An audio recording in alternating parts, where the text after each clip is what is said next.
туура ар кандай жолдор менен алып келип кирип атат. Бирөөсү запчастьтарга аралаштырып киргизсе, экинчиси башка мамлекеттердин номерлери менен кирип атат. Эми ал айла жоктуктан ошондой шакка барып атат элчи. Ал анткени машина маселеси, унаа маселеси бүгүн дагы эле жаралып атат. Ал чечилген жок. Эми эмне болду? Мейли киргени кирсин. Азыр бардыгын алып барып штрафстоянкага тыгып атыптыр. Штрафсын төлөсүн депчи. Очередь же бир шарты жок. Туура, алар да төлөш керек. Безопасный город боюнча алар да фиксация өтүш керек. Бирок мындай эмес да. Алып барып эле бардыгын алып барып штрафстоянкага тыккан болбойт.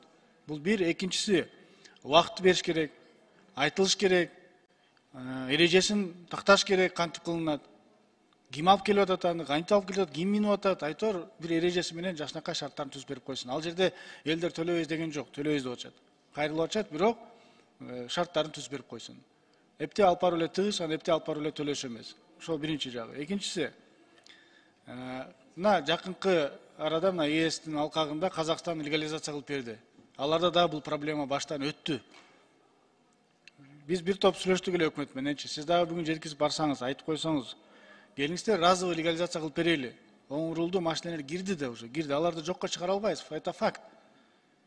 Разовый легализация кылып берели, бир убакытта берели, андан кийинки киргендерге мына, пожалуйста, толук түрдө штрафыңар кадимкидей эле төлөп баштайсыңар. Бирок мына азыр сиздерге бир шанс берип атабыз, уруксат берип атабыз, разовый легализацияны кылып берели деп. Буга Казакстан барды уже.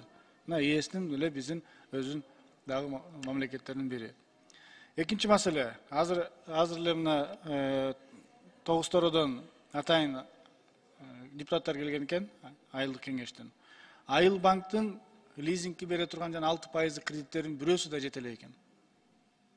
А булар азыр албаса анан качан алат? Эртең мына уже жазгы иштер башталат. Бул дагы тапшырманы берип койсоңуз. Айыл банк болгон бул бардык жерде айтылып келет да. Жалаң гана байларга берет, жалаң гана колундагыларга берет депчи. А реалдуу түрдө керектүү элге жетпей атат. Ошону бир анализ кылдырып, текшертип, анан жообун айтып койсоңуз.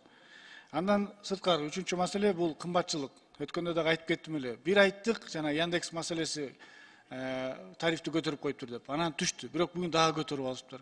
Бир айттык, азык-түлүк маселеси көтөрүлүп атат деп.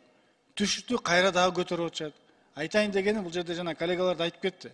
Антимонопольный комитет постоянно иштесинчи. Бир гана биз айтканда эмес, ар дайым иштесин. Ушуну тапшырманы берип койсоңуз.